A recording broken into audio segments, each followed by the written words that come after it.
DeFi, a revolutionary alternative financial system that threatens to shake the very fundamentals, the very foundation of the existing financial sector. We know that with DeFi, we have seen a transition of wealth. We have seen many people create generational wealth, and this has primarily been done on the Ethereum backbone, the de facto choice for DeFi. Are we about to see other technologies come and threaten Ethereum? Are we about to see some technologies come and eat Ethereum's lunch? Or is Ethereum going to be the winner in this DeFi space overall? That is the question, and that is what we're going to be discussing in this afternoon's panel. Good afternoon, everyone. My name is Richard de Sousa. I'm the CEO and founder of AltCoinTrader. I'm going to be asking the panelists to introduce themselves, to say who they are, what they do, and what their interests are in this topic, this exciting topic there. We try and unravel and work out what is going to be happening in the alternative financial system. Right now, we only have one panelist with us, but we're hoping that the other two will be joining us shortly. So, Luigi, I'm going to ask you to do a brief introduction of yourself. Tell us what you do, why you are interested in this topic, and maybe to just kick off with sharing one or two thoughts around that while we wait for the other panelists. Sure. Thank you, Richard. Yeah, so my background is from traditional finance. I worked at Citigroup for about 7 years, trading various products, credit derivatives, and equities. Also did some M&A consulting after that, but really got involved in crypto in a big way in 2017 and 2018 when I raised funding for a dApp that I was building. So that dApp was to solve misinformation online. What I quickly realized after that is that a lot of the infrastructure wasn't ready for crypto. And, there was no Uniswap, there was no Chainlink. So a lot of the pieces there were missing. So continue to press on with crypto. And then when DeFi started to emerge, I started to get very involved in it, immerse myself in it, especially given my background in traditional finance. So joined Ava Labs about 3 months ago. And my role here is director of DeFi, focused on building out the DeFi ecosystem for Avalanche, which is a scalable layer 1 chain that boasts a brand new consensus that we're very excited about. So some of the reasons I'm excited about DeFi is I do feel like some of my background was in operations initially, and I saw a lot of the overhead that was there in finance. And I think there's a lot of ability for DeFi to kind of parse that out and be able to kind of create more efficiencies while also making the system more stable and secure. Thanks very much for that, Luigi. Absolutely. I'm also personally extremely passionate about DeFi, so I think we're sitting in the same on the same page with that. Thomas, welcome to this panel discussion. I don't know if you can hear us, Thomas, but if you can, welcome. Join us. We're going to ask you to quickly introduce yourself. Tell us what you do. Oh, there's Thomas gone again. What we're going to do, Luigi, in the absence of the other two panelists, we're just going to start off with the first question, which I'm going to throw out to you. And hopefully you can give us some sentiment. I will share my sentiment on that. And that is Ethereum has enjoyed the first mover advantage with smart contracts. Who are the main competitors to Ethereum for DeFi, for NFT projects, and for development? Who do you think the main competitors are, and how do you think this is going to roll out as we go along? Yeah, it's a great question. It's one that, a lot of us in the DeFi ecosystem are really grappling with, and one that I think continues to evolve. We have the hard fork, I guess, here in a few minutes, which should definitely start to move the needle in terms of where Ethereum is going, and that'll probably shift after the end of the year. But, I think Ethereum has done a phenomenal job being the first mover, having great technology, continuing to iterate on that technology, but more importantly, building a culture and ecosystem. In terms of competitors, I don't like to use that word. I think it's not really what's happening in the space, but I do think there are other chains that are going to have niches and that are going to transport different layers of value. So we saw recently what happened with Polygon, where they were able to, attract a lot of users, TVL, over to their ecosystem because it's faster, right? Because it's has more of an ability and cheaper gas fees. So I think you saw them come out. You saw BSC, Avalanche. Obviously, we are EVM compatible chain that is also has a lot of very exciting things about to come on the horizon that'll kind of propel us also in that conversation. And then there are many other layer one chains that are also in that conversation that are trying.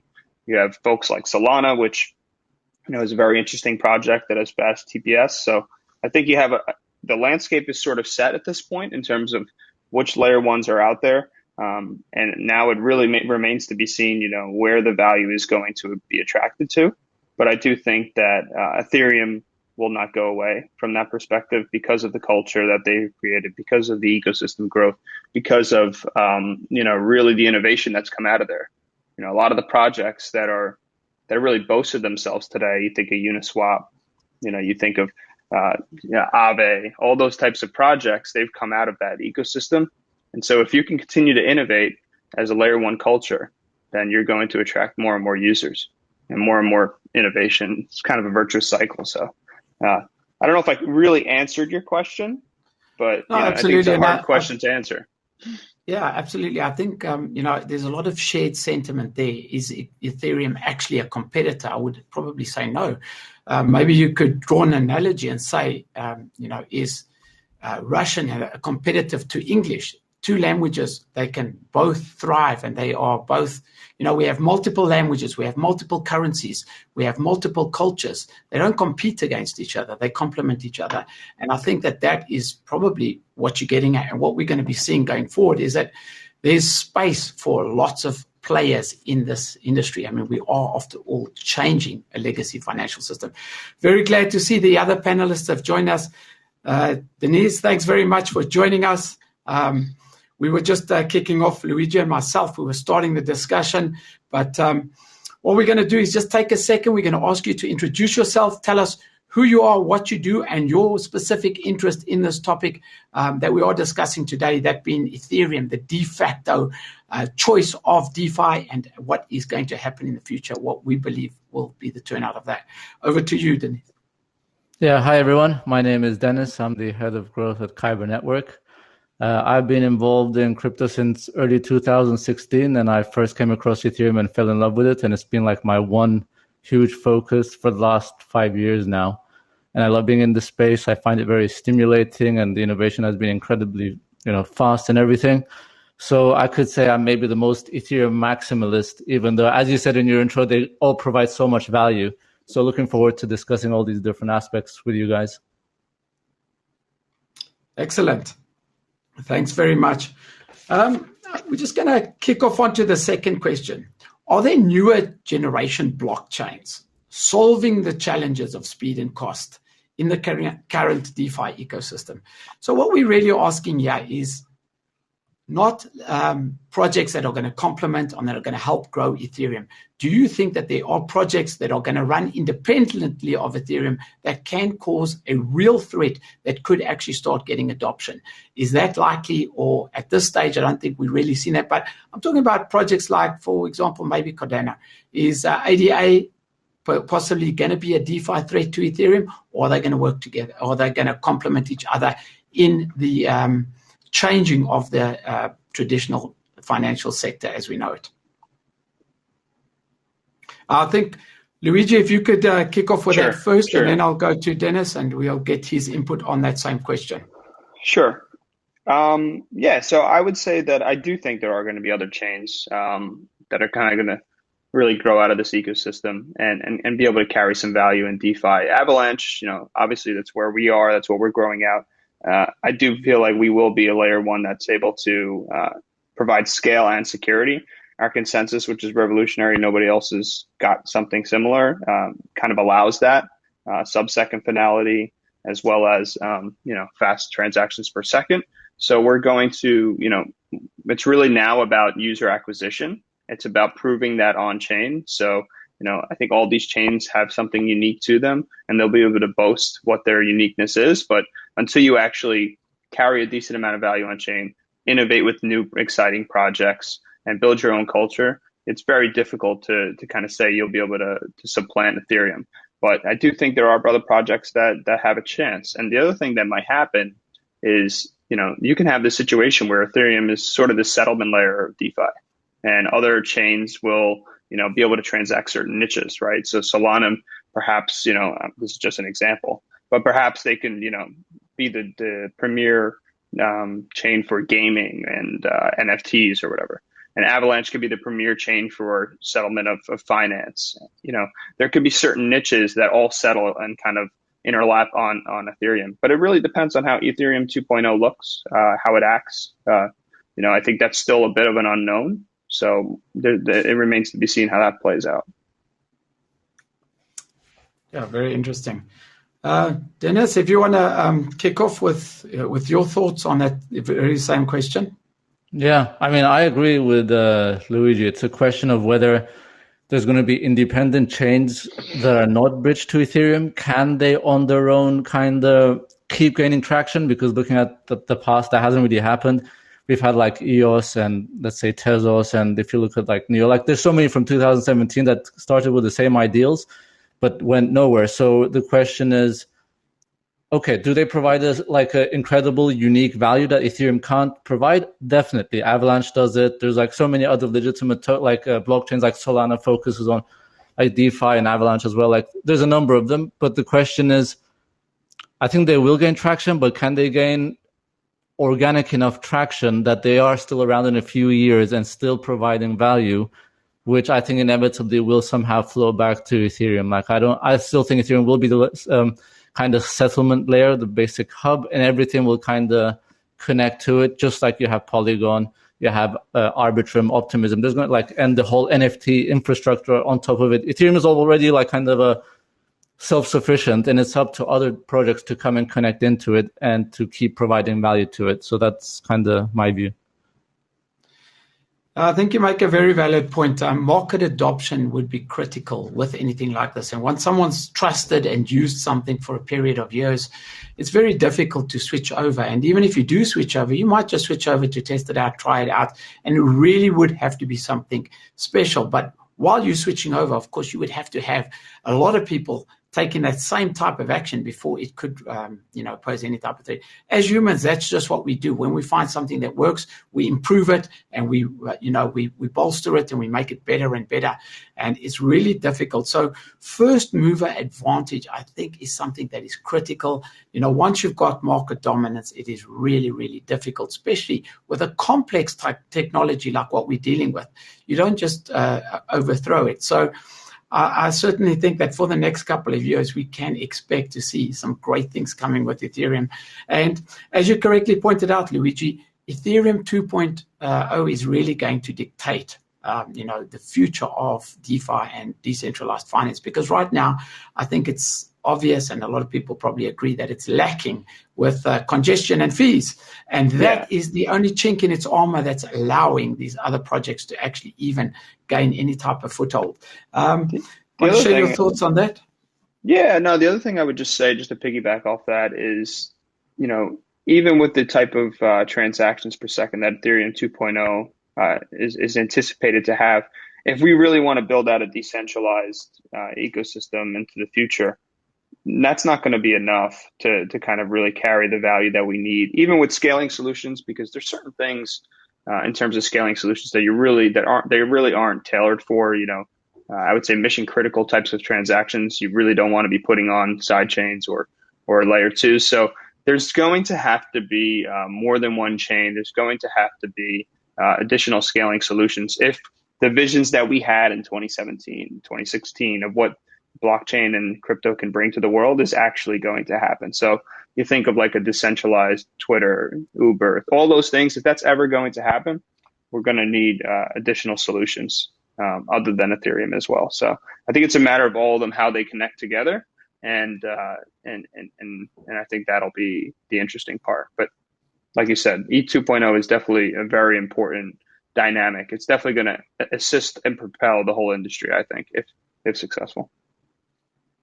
Although like it's that, like for a reality check for many Ethereum is that it's not going to solve most of our scaling issues anyway. It's never going to be as good as other blockchains in those specific niches, and it's still going to be I think that settlement layer.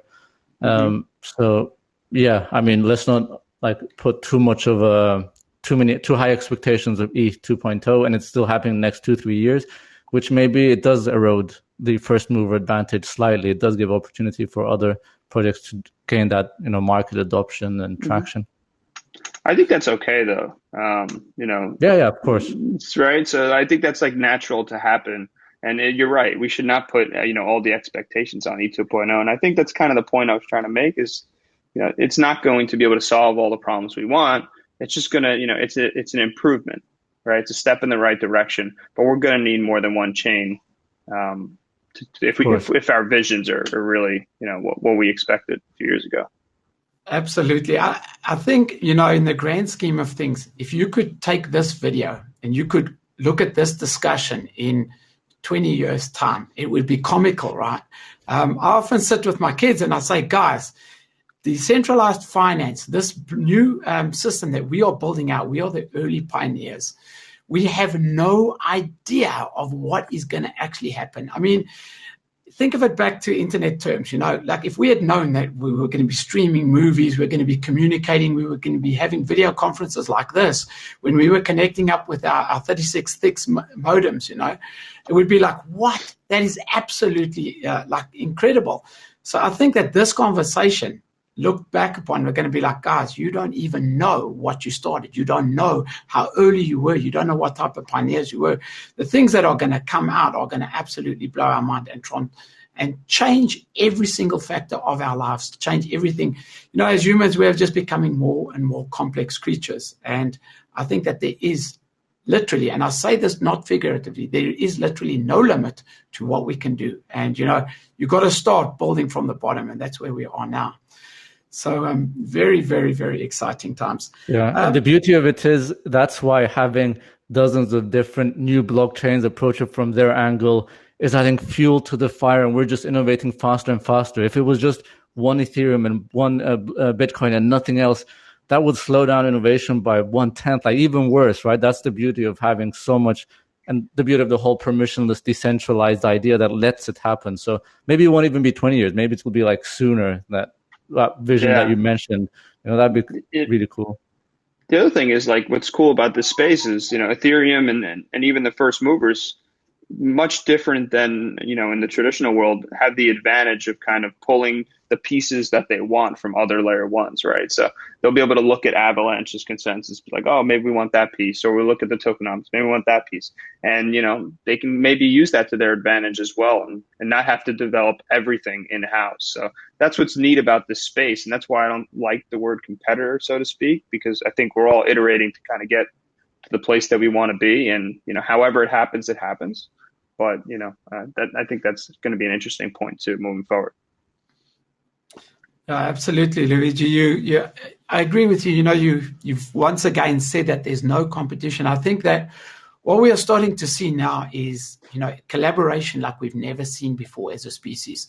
The wisdom of the crowd, because exactly what you've pointed out, someone can develop something, someone can have an amazing idea, and that idea can be transferred with very little effort or thought power onto another project.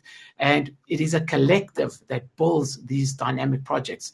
So, Ethereum definitely looking like a very, very solid foundation, and it will be for many years. And we will just continually build on that. So where do you think that's going to lead DeFi? Is Ethereum going to constantly improve and keep its stake, or is it going to be watered down dramatically? I mean, that, I guess, is the question of the panel this afternoon. Well, one thing that I think is really interesting that we haven't touched on yet is governance. And, where governance sits is actually really important. So right now, a lot of the governance of the largest dApps in DeFi and large DeFi protocols sit on Ethereum, right? So whether or not they scale to other chains, still value accrues to Ethereum, which is, kind of the beauty behind of what's happening here, right? So I think, if any other chain is to supplant Ethereum in the future, the only true way to do that is to have faster innovation, better projects where the governance sits on that chain. That's not to say that another chain can't grow as fast or with Ethereum, but I'm saying if one is to actually like remove Ethereum from being that settlement layer, from being that governance layer, it's an innovation question from my perspective. Yeah, okay. I think it's great that you mentioned governance as well, because sometimes what it comes down to is incentive mechanisms. Like that's the beauty of the blockchain. For now, you can program incentive mechanisms like we've never been able to do in the financial system for the last 200 years because it was centralized. Now build a better incentive mechanism and all the users migrate to you, right? So that's one thing that we're kind of exploring now to see which of these other ones has viable and kind of positive incentive mechanisms through the use of tokens, through the use of whatever mechanism they use to capture that value. Yeah, I mean, from a bootstrapping perspective, it's something like we've never seen before. I mean, you think about how hard this was for like Airbnb when they were, making Obama posters in their like apartment to try and get people to use Airbnb, or cereal boxes they were using. This is totally different. You're able to airdrop tokens like the Uniswap sushi example is the best, right? You fork a protocol, both of them are still alive today.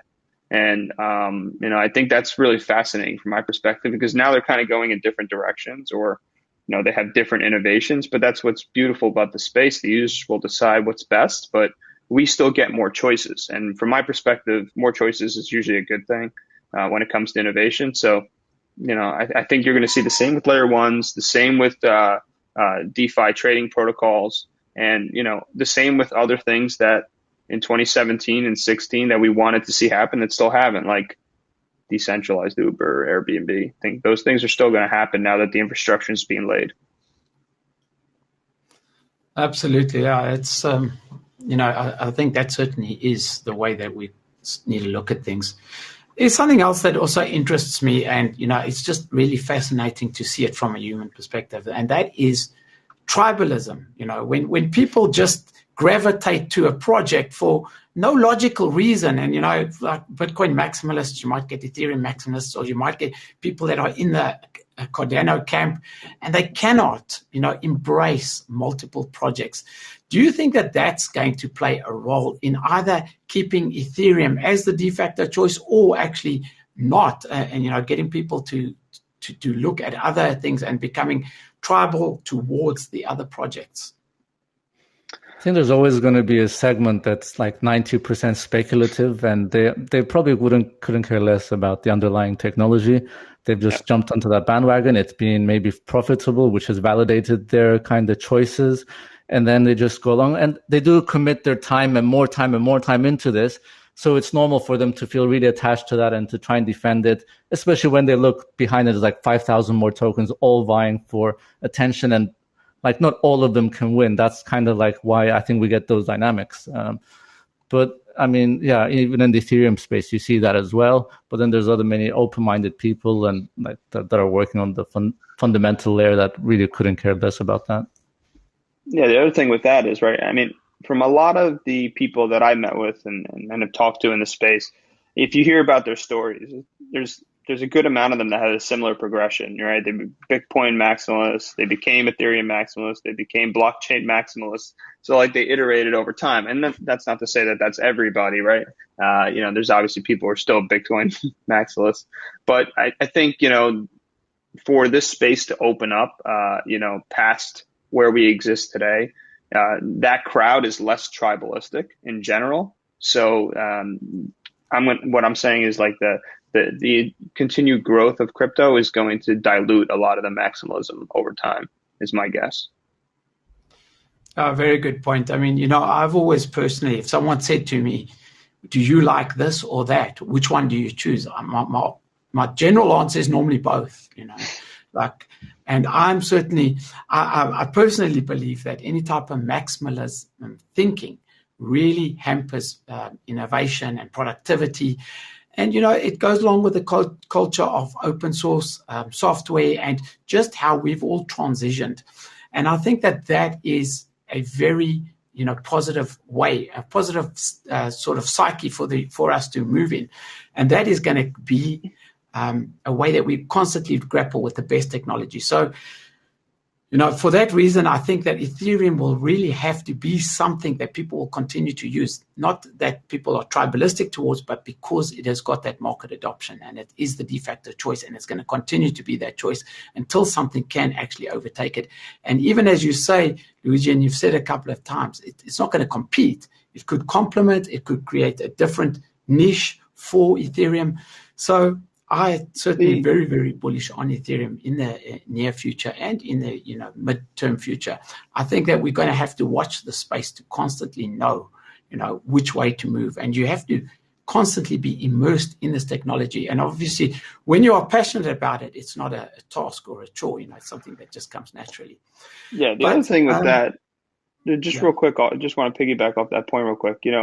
What's interesting about that is for the future, first mover advantage only gets you so much, right? It's about the team that iterates, right? Like Ethereum is going to have to, it's impossible to say today that Ethereum will continue to be the chain, because the decisions that they make going forward are very important to determine whether or not they'll continue to exist around the world. I mean, there's been many examples of first mover advantages that have failed, MySpace being the most glorious. But, I just think that it's about the team you invest in, right? The team that's building that project, the culture around it, the ecosystem around it.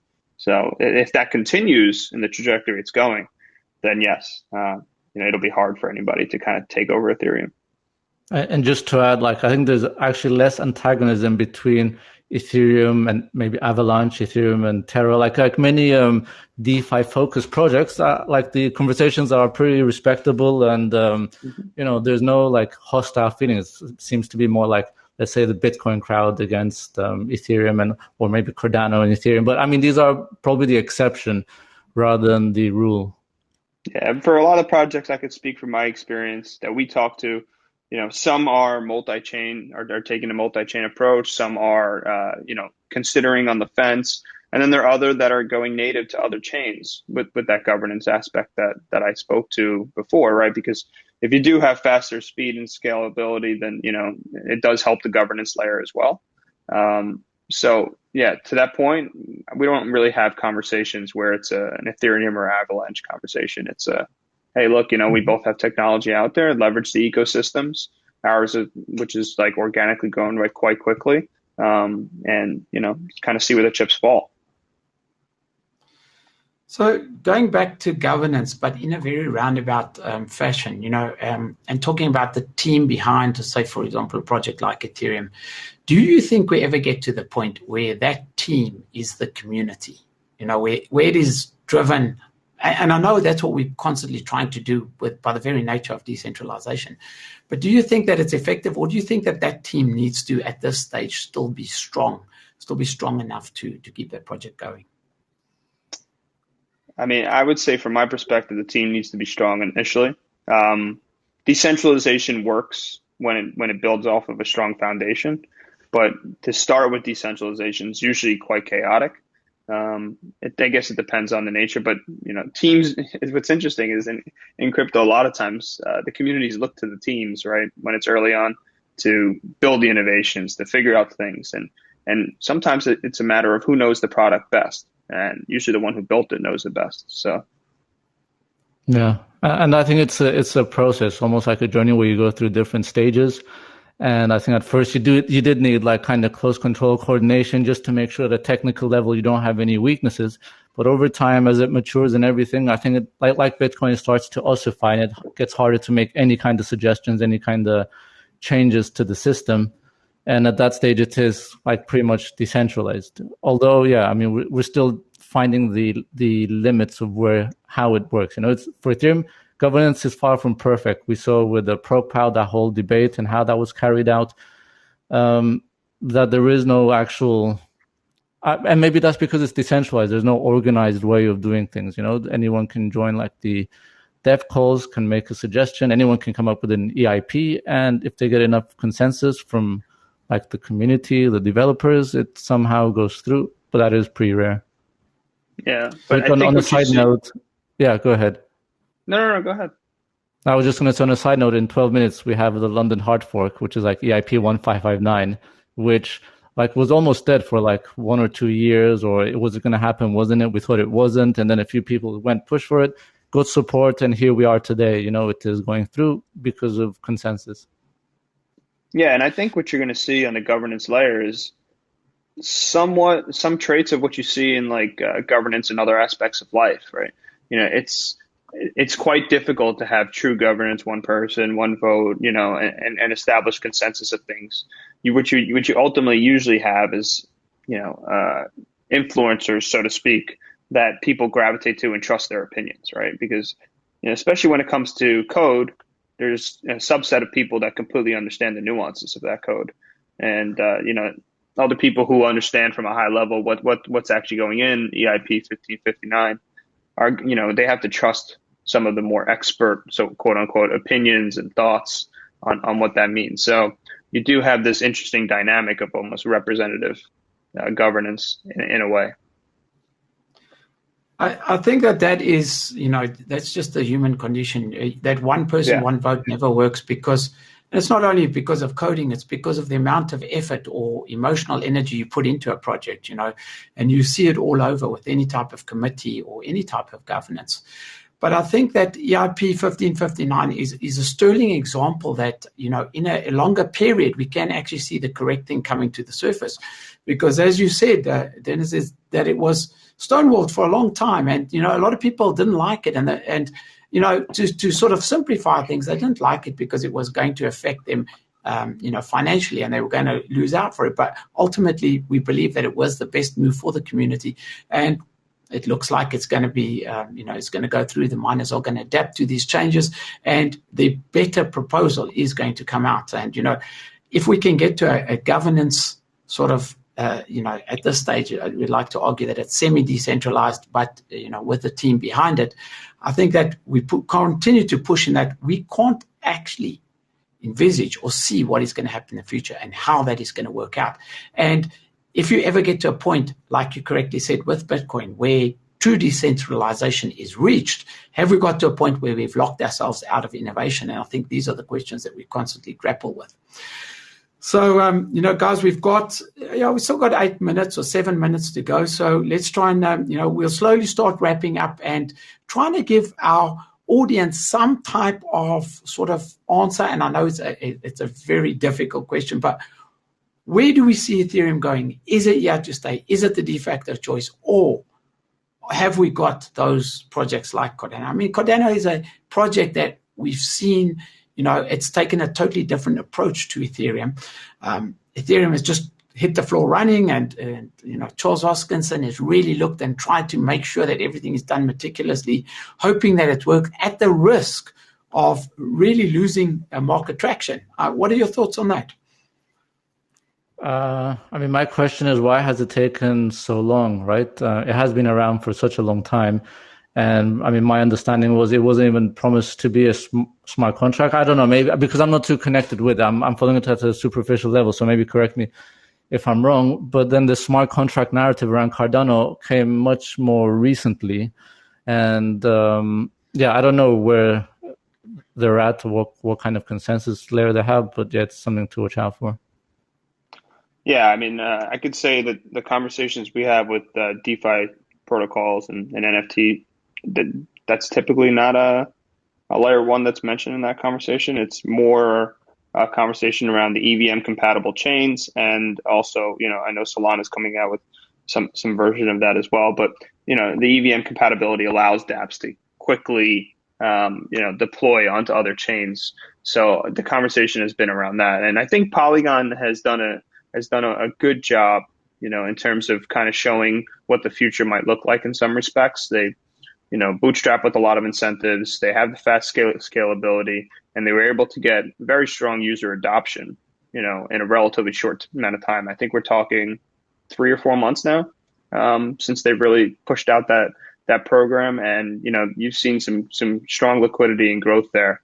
So, with that said, there remains to be questions, there remains questions on, the security of that and the decentralization of that network. So I think what you're going to see is you're going to see things learned from each experience. So from that experience, you learn that the liquidity mining works, right? People can move for that. But what we may need to see is whether or not you have a more scalable and secure network that can do that as well. So also bridging matters, right? I think that's another thing that we haven't really talked about today, but is going to be a very contentious point moving forward, is the bridging of assets and sort of the fragmentation of those assets across all these networks is going to create new opportunities for various protocols to kind of keep that composability, but also, not lose the ability to kind of move multi-chain. I like the example you gave with Polygon, and I think you're so correct in actually showing it has got huge adoption, like scary fast, how it almost crept up. Everyone seems to have ported over, including like Kyber ourselves as well.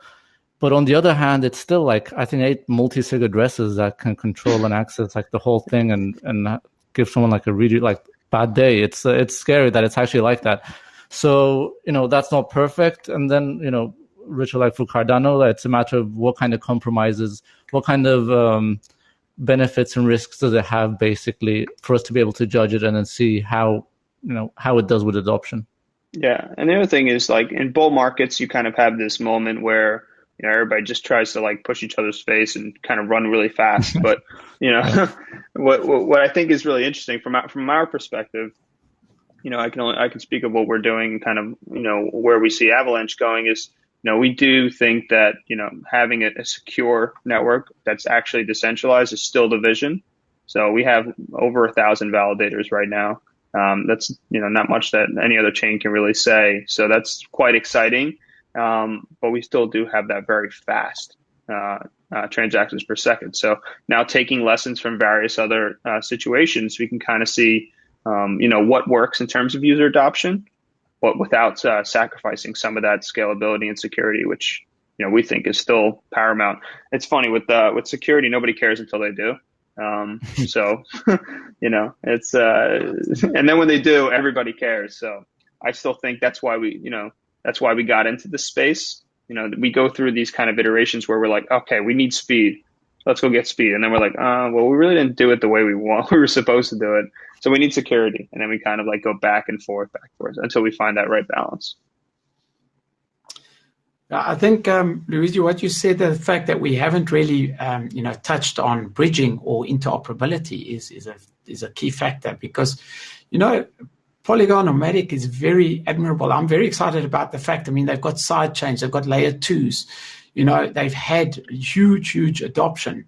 A lot of people asking what will happen to, Polygon when Ethereum 2.0 comes out, but they've got such traction that I don't think that it's really going to have any effect. It's going to be something that people are going to get in and use. A lot of people are going to only know how to use it, and they're never going to look left and right, just like Ethereum, just like anything in life. And I think that is something that absolutely fascinates me. I ask questions like the fact that Polygon is able to function using the full security of Ethereum is extremely impressive. It sort of attracts me. And the fact that it's able to function independently, is this something that we can expect to see more of? These are absolutely fascinating topics. I'm very, very bullish on Matic, just by the way. I believe it is one of those protocols that I'm watching closely. And it's going to bring... Yeah. Okay, guys, we've got a couple of seconds. Let's just do our wrap up. So if you want to start, Deniz, with your closing statement, Luigi, then you, and then I'll wrap it up and we'll be out of here, guys. Yeah, just to wrap up and add to what you said before with the Polygon, how it's grown, it just shows that it is kind of possible and there is demand for it. But I think I'm incredibly excited to see what everyone's kind of building, and I welcome all kind of competition. I think it's all part of this innovation curve. We're all like 5-6 years ago, no one was in the space, and we're all learning together basically. So yeah, it was really nice to be on this panel with you guys. Very interesting discussion, and let's see how this conversation will hold up in 20 years' time. Yeah, and just for me, this is likewise, I can echo those sentiments. This is, a good conversation, one that, I feel like I'm having daily with various protocols. But yeah, in terms of what I think and what we're doing at Avalanche is that there's going to be, this future where you have multiple blockchains and that maybe some will carry some niches and some won't.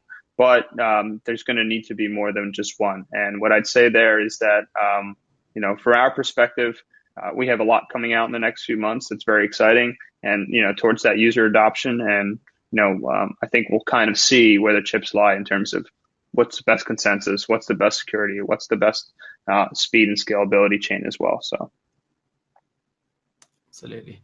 So guys, just in conclusion, and I think we might have missed one or two questions, sorry about that, but is Ethereum going to be the de facto choice? I would say absolutely. Right now, it's definitely not going to be thrown over very easy.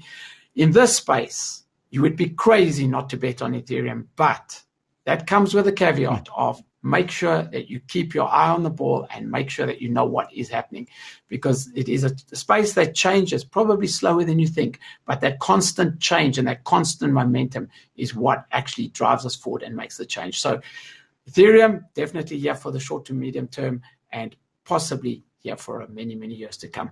That's it from us, guys. Thanks very much. Thank you. Bye-bye. Thank you. Bye.